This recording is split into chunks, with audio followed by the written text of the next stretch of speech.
तो मैं ऋषि मिश्रा आपके लिए लेकर आया हूँ मोल कॉन्सेप्ट यानी कि 11th क्लास का chapter 1 some basic concepts of chemistry का लेक्चर नंबर 4, जो कि आपके एमपी बोर्ड के लिए बहुत ही इंपॉर्टेंट चैप्टर है, some basic concepts of chemistry, जिसमें हमारे आज के टॉपिक क्या होने वाले हैं बेटा।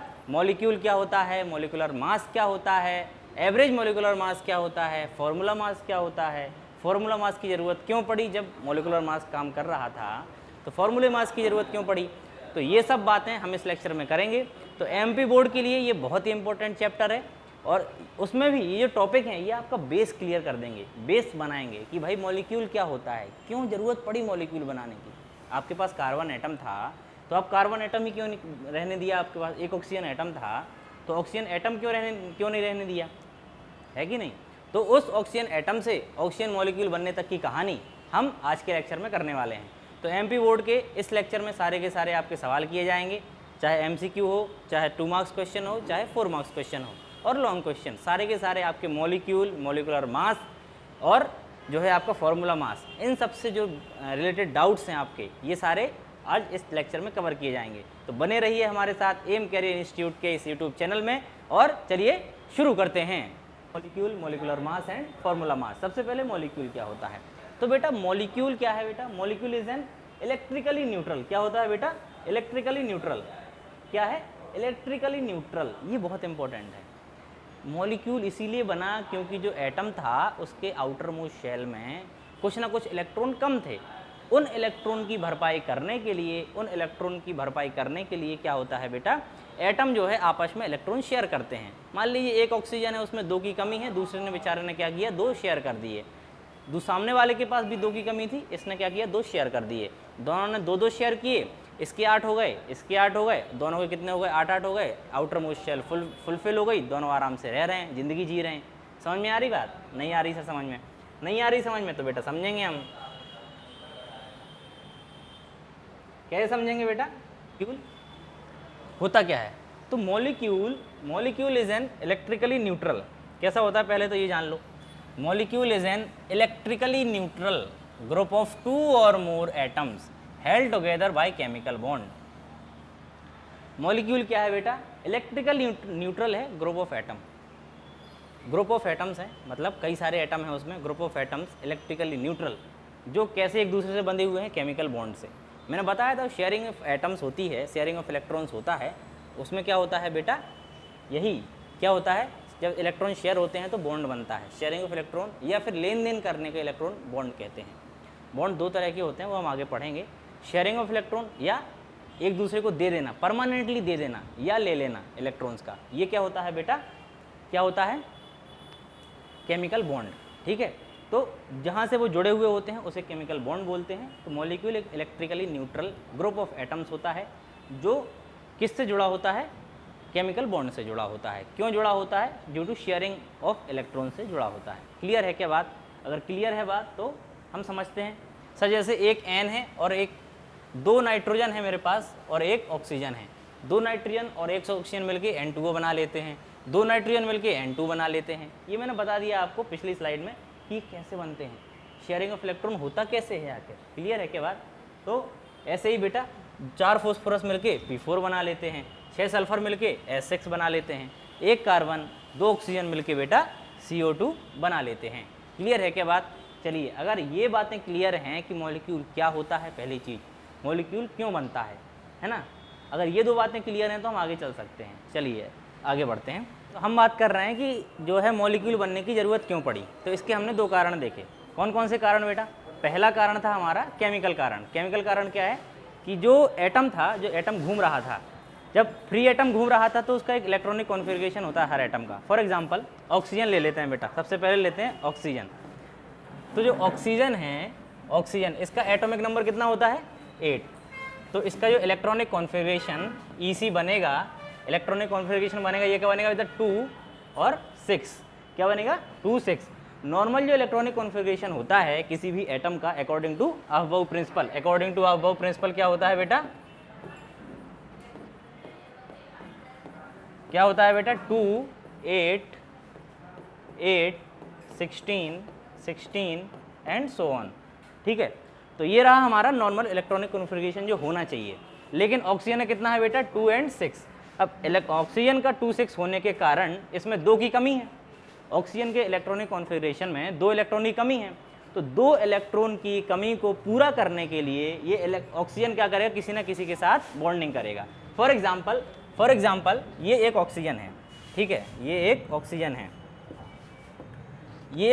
है, इसके पास कितने हैं बेटा 1 2 3 4 4 5 6। सामने वाले ऑक्सीजन के पास भी मान लेते हैं कितने हैं 6 है। अब इसको 2 की ज़रूरत है और इसको भी 2 की ज़रूरत है, तो क्या करेंगे, ये आपस में शेयरिंग कर लेंगे। ये शेयरिंग ऑफ जो एटम होता है ये हम पढ़ेंगे एटॉमिक स्ट्रक्चर चैप्टर में। अभी आप इतना जान लो कि किसी भी एटम को मॉलिक्यूल बनने के लिए क्या करना है बेटा, अपना इलेक्ट्रॉन शेयर करना पड़ता है। और क्यों शेयर करना पड़ता है, ताकि स्टेबिलिटी आ जाए। ये भी आगे लेक्चर में देखेंगे कि इलेक्ट्रॉन शेयर करने से कैसे स्टेबिलिटी आती है। तो मान लो इसके पास 6 हैं, इसने 2 शेयर कर लिए, ठीक है, इसके पास भी 6 थे, इसने 2 शेयर कर लिए, आपस में दोनों ने 2 शेयर कर लिए। अब इसके पास भी 8 हो गए बेटा और इसके पास भी 8 हो गए। अब दोनों के दोनों ऑक्सीजन एटम्स के पास 8 इलेक्ट्रॉन हैं। जब मुझे ज़रूरत है, मान लो मैं एक ऑक्सीजन हूँ, ये ऑक्सीजन सामने है, तो जब मुझे 8 की ज़रूरत है 2 मैंने उससे ले लिए, जब सामने वाले को 8 की ज़रूरत है 2 मैंने उसको दे दिए, तो अब दोनों खुशी खुशी जी रहे हैं।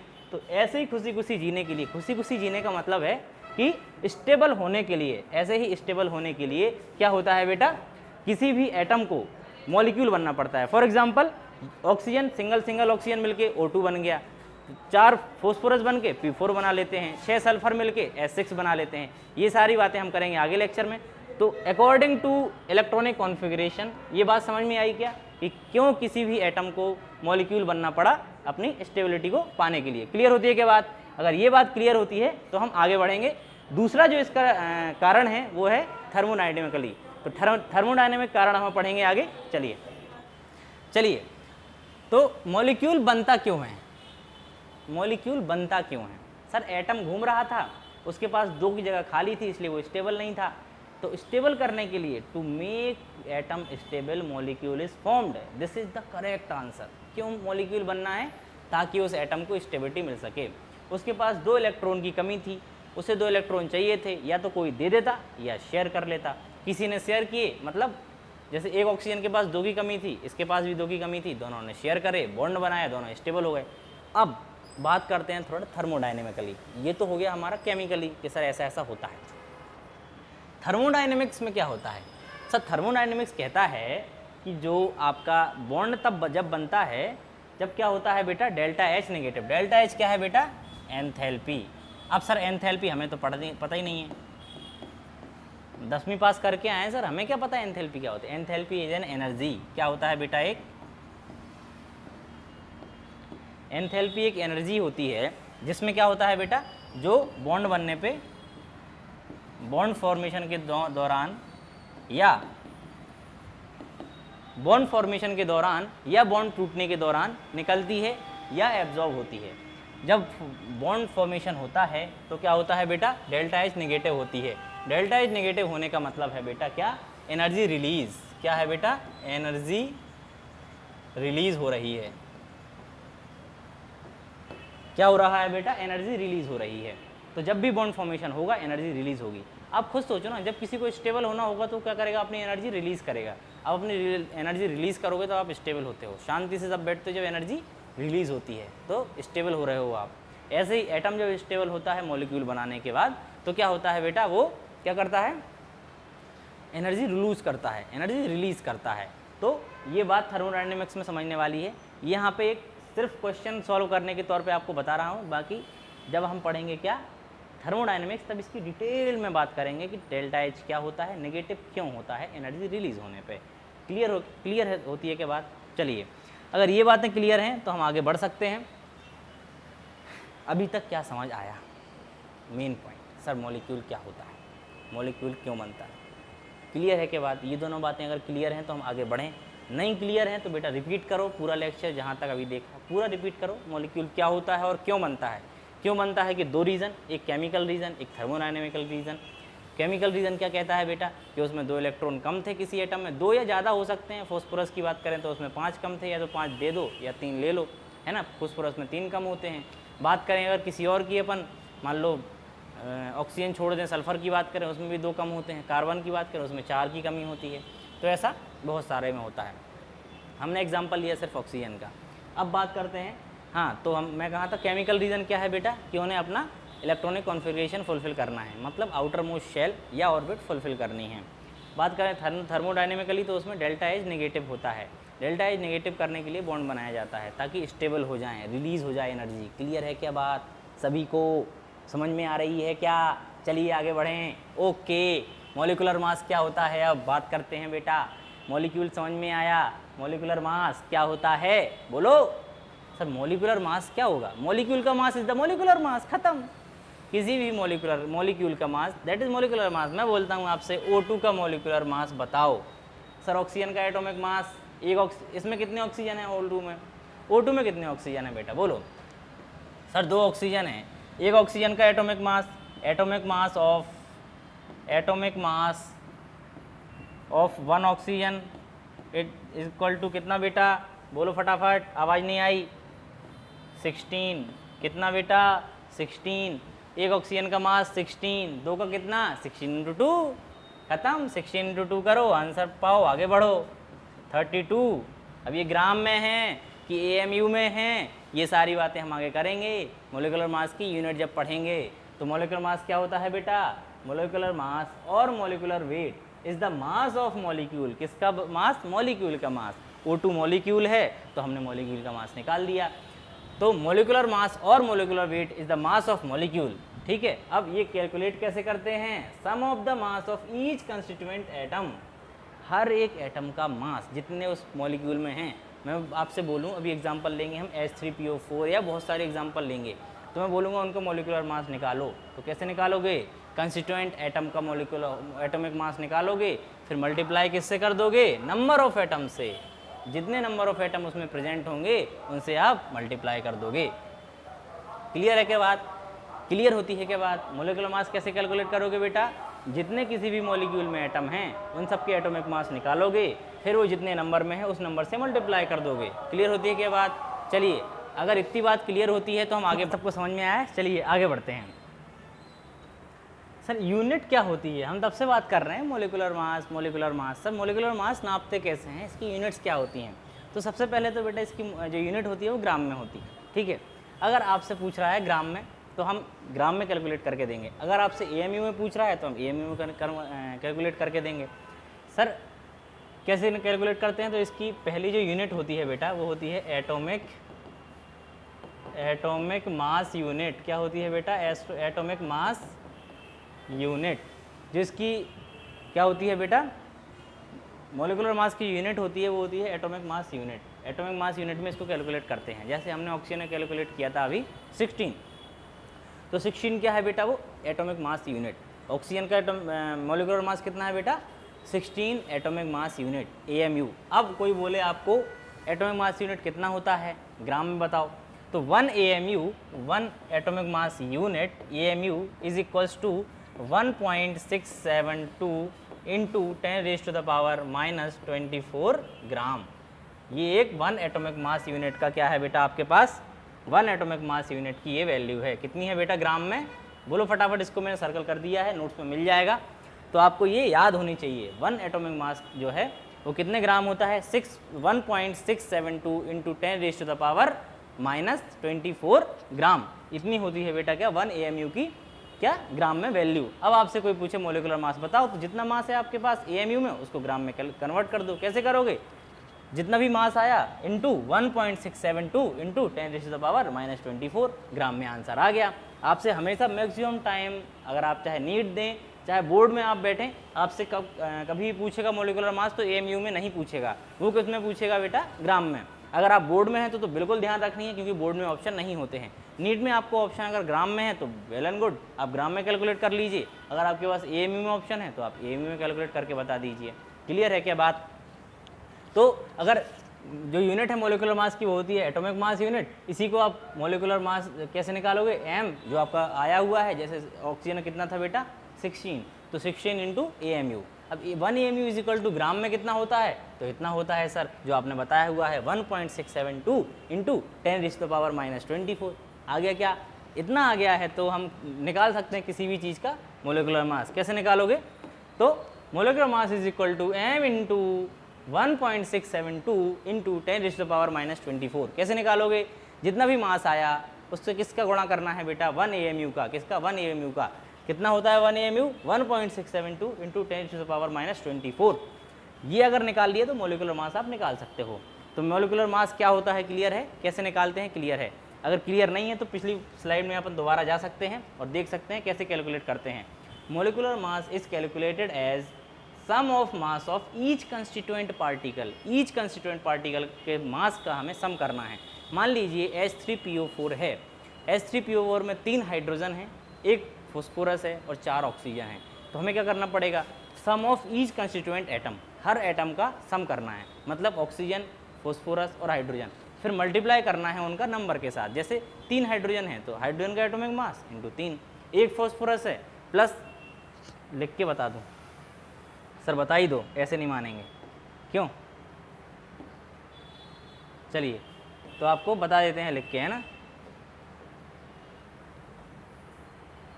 ओके, मान लीजिए मेरे पास क्या था बेटा, कोई भी एग्जांपल ले लो। मान लो क्या है आपके पास? सी आपके पास है बेटा, मान लो CH4, ठीक है। हमें इसका निकालना है मोलिकुलर मास। एक कार्बन है, कार्बन का एटॉमिक मास बेटा, एटॉमिक मास आपको मैक्सिमम टाइम गिवन होगा, नहीं तो याद कर लेना। एटॉमिक मास कार्बन का 12 होता है, हाइड्रोजन का 1 होता है ना? तो अब आपके इसको मोलिकुलर मास निकाल के दिखाओ। एक मैं निकालता हूँ, अगले क्वेश्चन में आप निकालना। कार्बन का कितना? 12, तो 12 इंटू 1, क्यों 1? क्योंकि 1 है, ठीक है। प्लस हाइड्रोजन का एटॉमिक मास कितना बेटा? 1। नंबर में हाइड्रोजन कितने हैं इस क्वेश्चन में? 4। तो क्या करेंगे हम? इंटू 4 कर देंगे, ठीक है। तो 12 प्लस 4 यानी 16 इस atomic mass unit is the molecular mass of CH4। अब सर यूनिट्स का खेल करते हैं। ये तो आ गया एटॉमिक मास यूनिट में। कोई ग्राम में पूछे तो क्या करोगे बेटा? आ जाओ फिर से।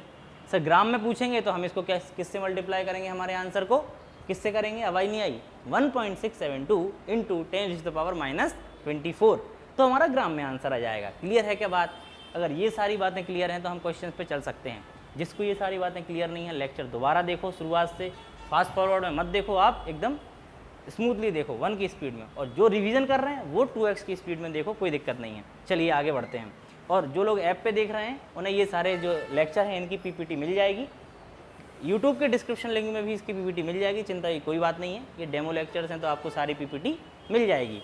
और इसके बाद की जो लेक्चर होंगे, जो हमारे लेक्चर चल रहे हैं ऐप पे, उन सब की PPT आपको ऐप पे मिल जाएगी, है ना? तो सारे बच्चे जो है डाउनलोड कर लें। इसके बाद DPP सॉल्व करके आना है, आपके DPP का सॉल्यूशन भी आपको अवेलेबल करा दिया जाएगा। क्लियर है क्या बात? चलिए तो आगे बढ़ते हैं सवालों की तरफ। ये सारी बातें क्लियर हैं बेटा? चलिए तो अब हम क्वेश्चंस की तरफ बढ़ते हैं। कुछ प्यारे प्यारे सवाल, इन्हें पढ़ो, सॉल्व करो। पहला सवाल है, कैलकुलेट मोलिकुलर मास ऑफ किसका बेटा? C6H12O11। ये होता है सुक्रोज। सुक्रोज का ये फॉर्मूला है, इसे केन शुगर बोलते हैं। ये थोड़ा सा नॉलेज के लिए भी लिखा हुआ है। यही सवाल क्यों लिया? क्योंकि ये नॉलेजेबल है। क्यों? क्योंकि ये सुक्रोज का फॉर्मूला है, याद होना चाहिए। अगर आप साइंस में आए हो तो सुक्रोज तो याद होना ही चाहिए। क्या होता है? C6H12O11। क्लियर है क्या बात? C6H12O11। सर सिलेक्शन नहीं हो रहा सर नीट में। क्यों नहीं होगा भाई सिलेक्शन?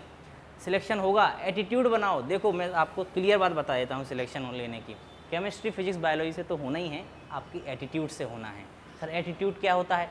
एटीट्यूड ऐसा रखो, अपना तरीका ऐसा रखो कि यू आर अ डॉक्टर, आप डॉक्टर बनने वाले हो, तो अपना एटीट्यूड डॉक्टर का बनाओ। सर एक समझ में नहीं आ रही बात।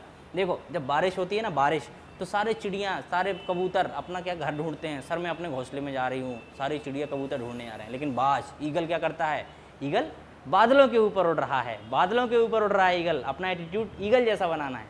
प्रॉब्लम सेम है, बारिश सबके लिए हो रही है, नीट सबको देना है, प्रॉब्लम सेम है, सॉल्यूशन अलग होना चाहिए। क्वेश्चन सबके लिए सेम आ रहे हैं नीट में, आपका सॉल्यूशन कैसा है ये डिपेंड करेगा आपके एटीट्यूड पे। तो एटीट्यूड बाज जैसा बनाना है। कहाँ उड़ना है बेटा? बादलों के ऊपर।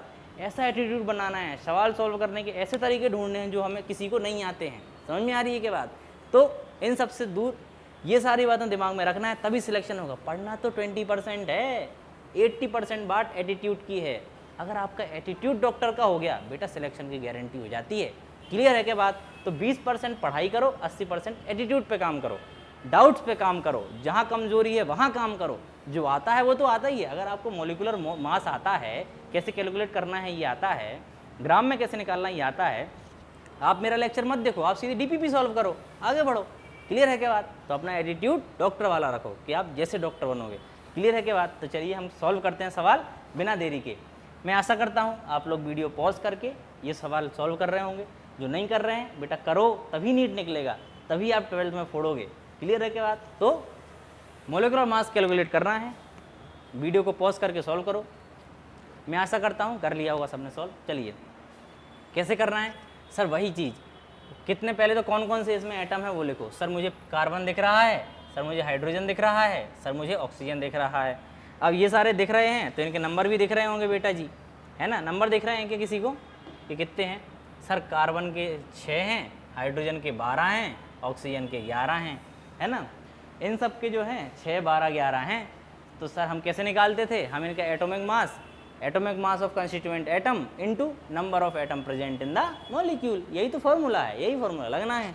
तो कार्बन कितने? 6, कार्बन का एटॉमिक मास सुनाई नहीं दिया, हाँ 12, प्लस हाइड्रोजन का एटॉमिक मास 1, नंबर में कितने हैं? 12, प्लस ऑक्सीजन का एटॉमिक मास 16, नंबर में कितने हैं?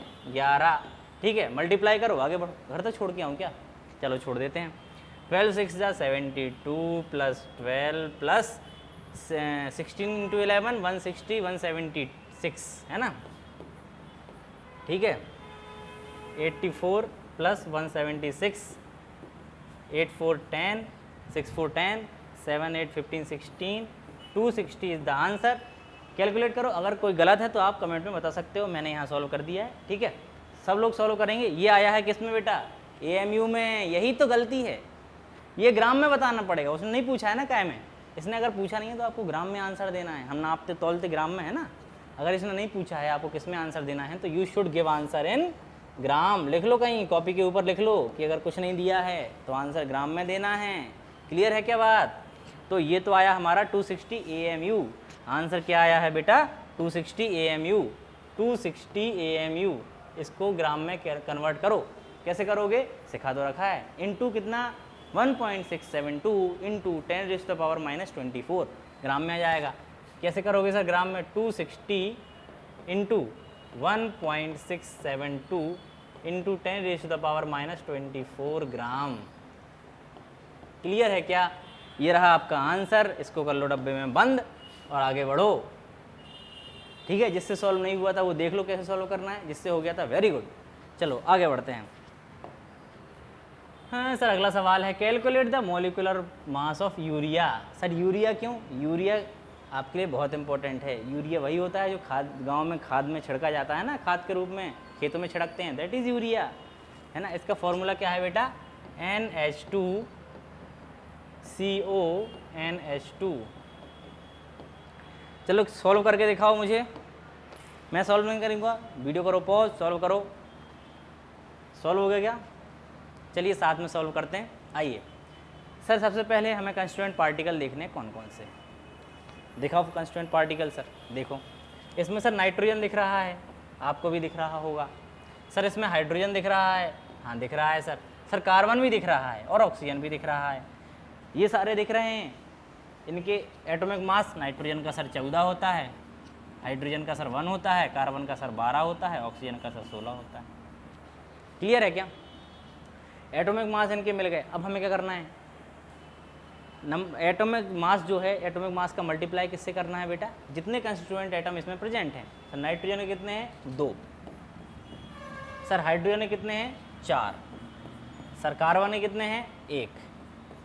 सर ऑक्सीजन के कितने हैं? 1। बस खत्म, सबका टोटल कर दो। सर क्या करना है? 14 into 2 plus 1 into 4 plus 12 into 1 plus 16 into 1। Clear है क्या बात? अगर ये सारी बातें क्लियर हैं तो हम आगे बढ़ सकते हैं। सबका सम करो, 28 प्लस 4 प्लस 12 प्लस 16, सबका सम करो। ठीक है, और जो भी आंसर आएगा वो AMU में आएगा, उसको ग्राम में कन्वर्ट करना है। ठीक है, क्लियर है क्या बात? सॉल्व करो, आगे बढ़ो। चलिए सॉल्व करा देता हूँ मैं, ठीक है। कितना आएगा आंसर? 16 4 20, 20 30, 50 और 10 60, 16 AMU is the 60 AMU is the answer. कितना बेटा? 60 AMU एटॉमिक मास यूनिट। इसका मल्टीप्लाई किससे करोगे? किससे? 1 AMU से। कितना होता है? 1.672 इंटू 10⁻⁻24 ग्राम। मल्टीप्लाई करो, आंसर लाओ, आगे बढ़ो। चलिए, calculate the volume occupied by 1 molecule of water. एक मॉलिक्यूल ऑफ वाटर कितना मॉलिक्यूल कितना जो है वॉल्यूम ऑक्यूपाई कर रहा है? हमसे पूछा है एक मॉलिक्यूल पानी का कितना वॉल्यूम ऑक्यूपाई करेगा। सर ये क्या सवाल है? ये तो आपने पढ़ा ही नहीं है, नए नए सवाल ला रहे हो।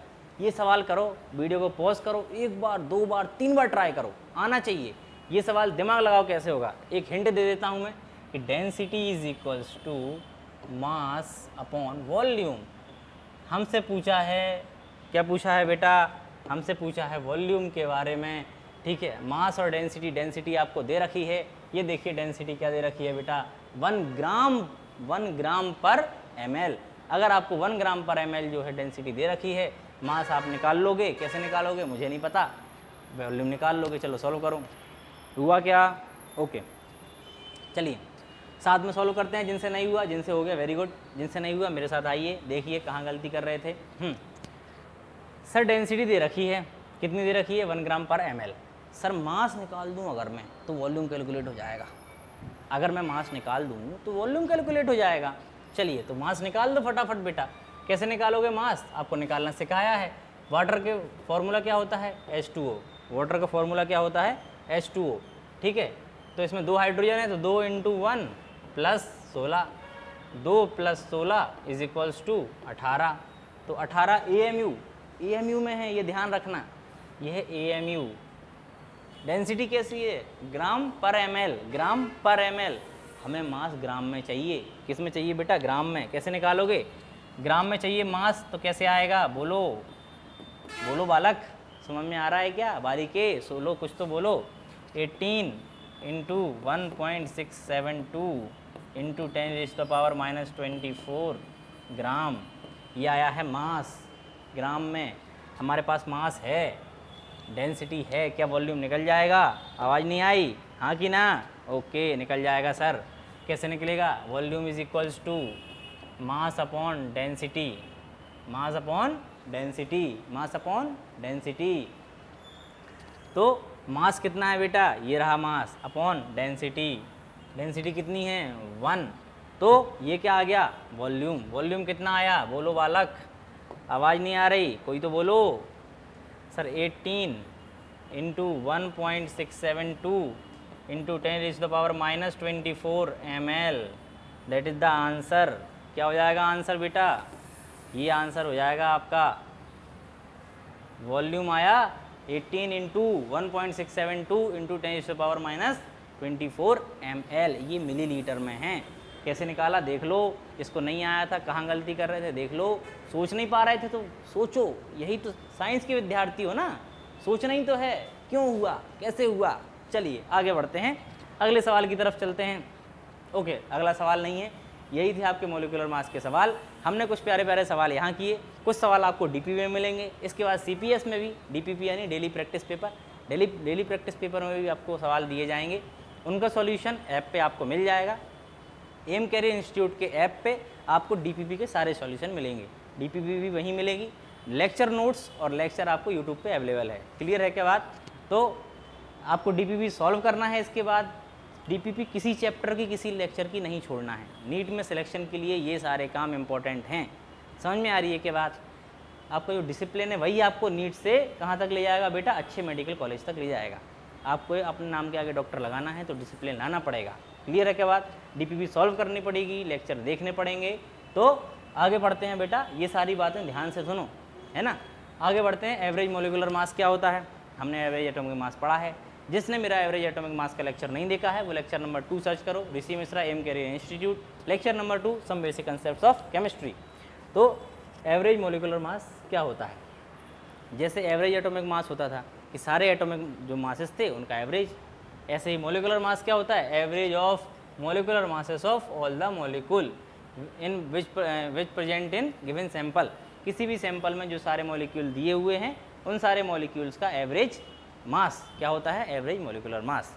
जैसे मान लो किसी एग्जांपल ले लो एवरेज मॉलिकुलर मास का कि भाई कोई भी है मान लो कैसे, तो एवरेज मॉलिकुलर मास जो है वो क्या होता है, सारे के सारे मॉलिक्यूल्स का एवरेज होता है। क्लियर है के बात? चलिए,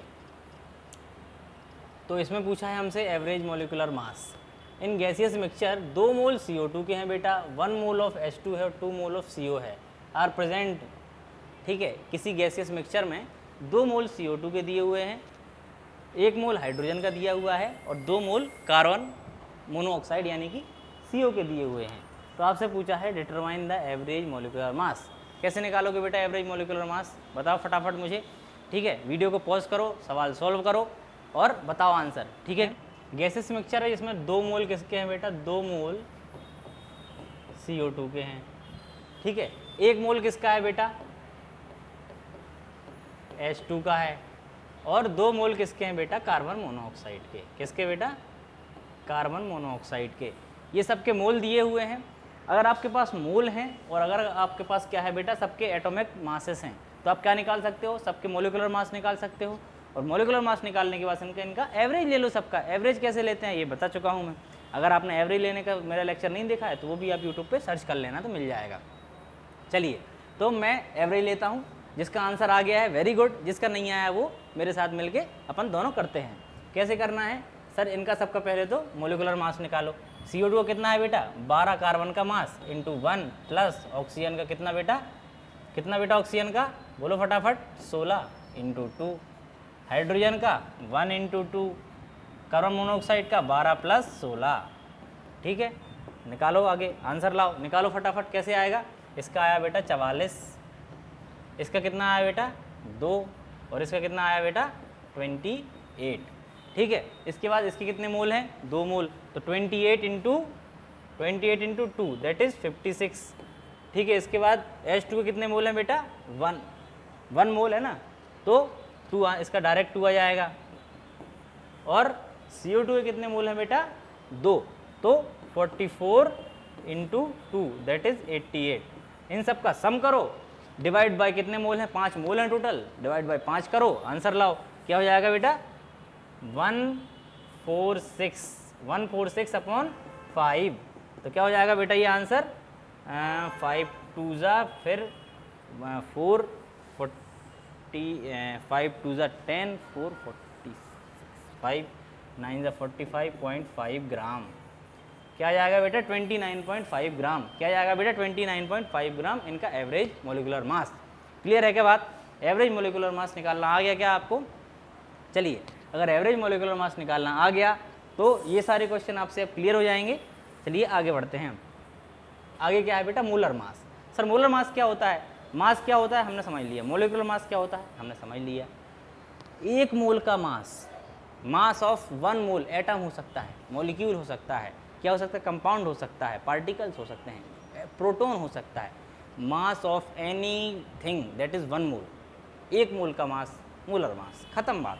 किसी भी चीज़ का 1 mole, that highlighter, 1 mole highlighter का मास कितना, मोलर मास। तो it is defined as mass of Na, यानी कि 1 मोल मॉलिक्यूलर इन ग्राम। ग्राम में 1 मोल मॉलिक्यूल, ये मॉलिक्यूलर नहीं है, ये मॉलिक्यूल लिखा हुआ है, ठीक है।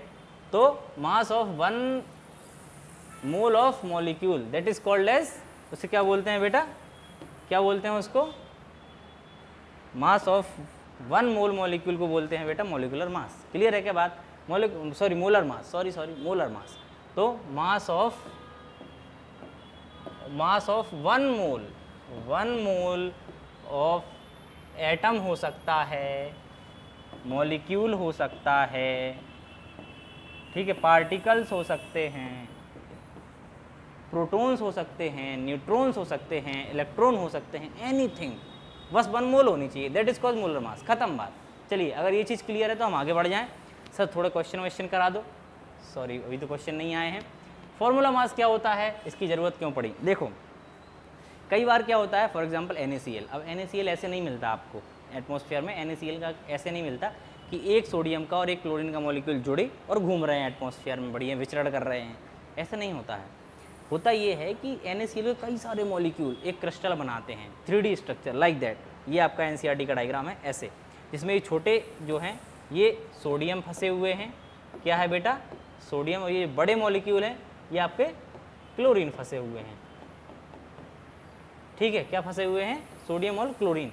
तो NaCl ऐसे कई सारे क्रिस्टल होते हैं, CaCl होता है, CaCl2 होता है, ठीक है, KCl होता है। ये ऐसे नहीं मिलते हैं कि एक मिला, ये हमें क्रिस्टल के फॉर्म में मिलते हैं, एक 3D स्ट्रक्चर के फॉर्म में। तो इन्हें डिफाइन करने के लिए, इन क्रिस्टल्स को डिफाइन करने के लिए हमें क्या करना पड़ा बेटा, फॉर्मूला मास को डिफाइन करना पड़ा। ये मोल के रूप में मिलते ही नहीं है कि 1 मोल NaCl दे दो, नहीं, ये पूरा इनका क्रिस्टल मिलेगा, पूरा 3D स्ट्रक्चर मिलेगा। इसीलिए हमें क्या करना पड़ा बेटा, फॉर्मूला मास को डिफाइन करना पड़ा। आइए पढ़ते हैं definition. Some substances such as sodium chloride do not contain discrete molecules, इनके डिस्क्रीट मॉलिक्यूल नहीं होते हैं कि आपको एक मॉलिक्यूल मिल गया, ठीक है, एज देयर कंस्टिट्यूएंट यूनिट्स।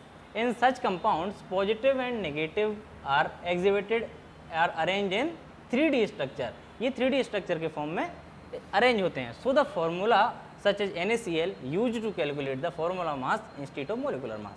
तो इनका फॉर्मूला यूज होता है NaCl। अब इतने बड़े का आप मोलिकुलर मास कैसे निकालोगे, तो हम क्या करते हैं, फॉर्मूला का फॉर्मूला मास निकाल लेते हैं।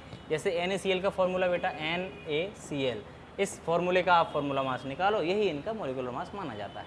क्लियर है क्या बात? अगर ये बात क्लियर है फॉर्मूला मास क्या होता है, तो हम आगे बढ़ जाएं। सर क्वेश्चन है pH3 occupied 45.4 litre at STP, क्या कैलकुलेट करना है, mass of pH3, number of particles. ये सवाल अगर आप कैलकुलेट कर देते हैं तो मेरी मेहनत सफल हो जाएगी। सर हमें क्या दिया है, वॉल्यूम दिया है, वॉल्यूम क्या दिया है, 45.4 लीटर, ठीक है, ये दिया है वॉल्यूम। अब अगर आपको याद हो, हमें निकालना है मास।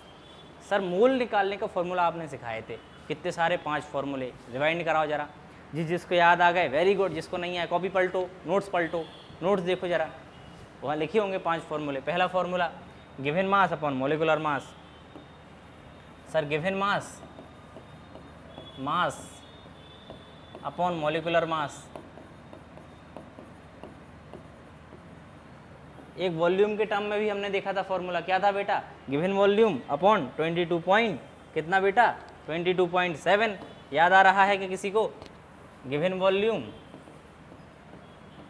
Volume upon 22.7 litre. ये याद आ रहे हैं क्या फॉर्मूले? नहीं आ रहे हैं तो लेक्चर नंबर 2 देखो, मोल कॉन्सेप्ट का, AM कैरियर इंस्टीट्यूट सर्च करो और देखो लेक्चर नंबर 2, ठीक है। तो अपने को क्या करना है बेटा, मास पूछा है, pH3 का मास पता है क्या, बोलो, pH3 का मास पता है क्या बेटा, बोलो।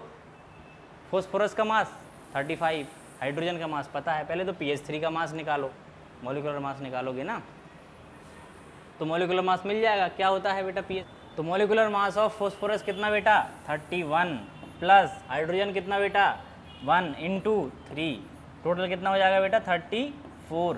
मॉलिक्यूलर मास आ गया 34। गिवन मास तो हमें निकालना ही है।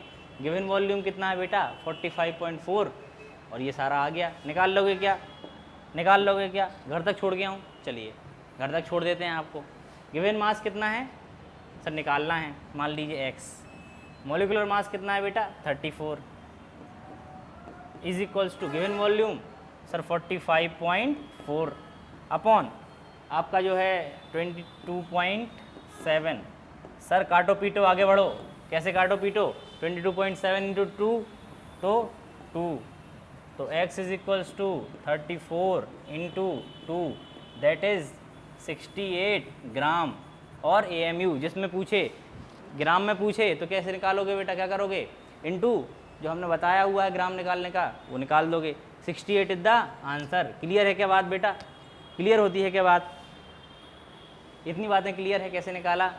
सर ये दोनों फॉर्मूले याद आ गए हमें, पुराने जो आपने बताए थे, याद आ गए क्या, ये दोनों फॉर्मूले बचपन में बताए थे, बचपन मतलब फर्स्ट लेक्चर में जो बताए थे, ये दोनों फॉर्मूले याद आ गए sir.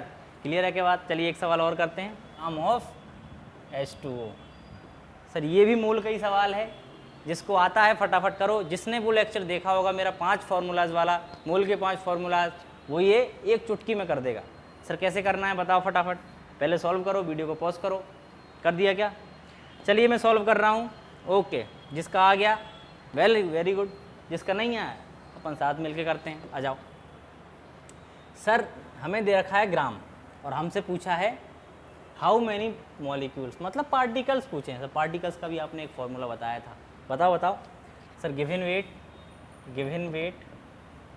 Weight upon molecular weight, एक तो ये फॉर्मूला हो गया बेटा, इज इक्वल्स टू, ये मूल का ही है ना, मूल के फॉर्मूले तो हम इक्वल कर सकते हैं, इक्वलाइज कर सकते हैं। Is equals to number of particles